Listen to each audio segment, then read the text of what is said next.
dapat din natin ipa-inhibit ang mga senators na meron ding bias against Sara Duterte, no? Tulad na lang ni Senator Risa Ontiveros na in a public speech, sinabi niya na kailangan talaga, ano ba term na ginamit? Kailangan burahin or kailangan wasakin, kailangan sirain, gibain ang pamilyang Duterte. Kung gusto talaga nila ng accountability, ay mag-file ng mga kaso diyan sa mga korte. Alam naman natin at alam naman nila na yung mga pirma ng mga congressman, unang-una hindi nila binasa yung articles of impeachment. Pangalawa, marami sa kanila ang tumanggap ng budget o pera kapalit ng kanilang signatures. In fact, madami sa kanila ang umamin na. Ma'am, you earlier mentioned in an interview na you are, ma'am, para iterate na lang yung comment nyo regarding the call for some senator judges to inhibit, specifically those daw po na who you endorsed in the 2025 midterm elections. Okay. Hindi kasi tayo pwede magpa-inhibit ng mga tao, ng mga senators, hindi kasi tayo pwede magpa-inhibit ng mga senator judges based on bias.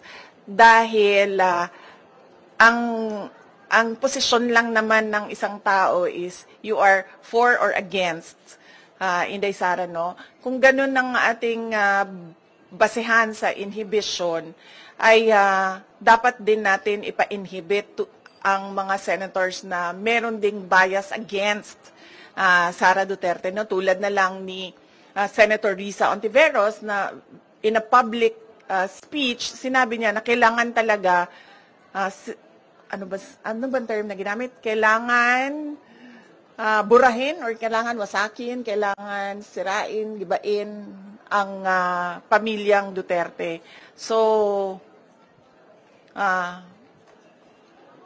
kung ganon, na magpa-inhibit tayo based on bias, ay madaming senators ang ipapa-inhibit for or against Sara Duterte. Kaya sinasabi ko, ibigay na natin yung benefit of a doubt dyan sa ating mga senator judges na gagawin nila ang trabaho nila ng patas according to sa sinumpaan nila as senator judges.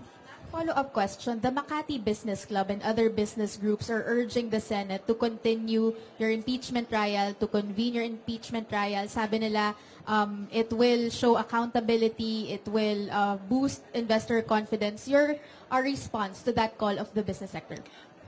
Kahit nandyan o wala yung impeachment, wala na talagang investor confidence dito sa ating bayan. Kung nakikita nyo, bagsak ang foreign direct investment sa ating bayan, no? Kaya wag nila ako gawing rason kung bakit pangit ang takbo ng ating ekonomiya ngayon sa ating bayan. At saka, this is not accountability because impeachment, dalawa lang yung penalties dyan. Removal from office, tsaka perpetual disqualification from government service. Walang penalties dyan dahil walang kaso dyan.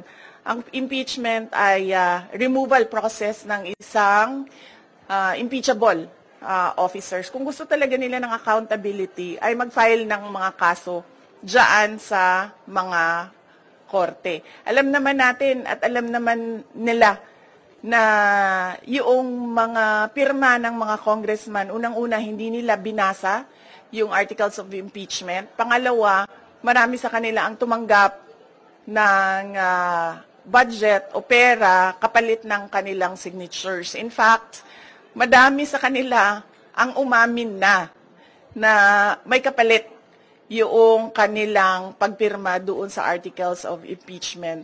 So if we are to talk about accountability by business groups, dapat questionin din natin kung paano ginawa yung articles of impeachment at paano pinasa yung articles of impeachment papunta doon sa Senado.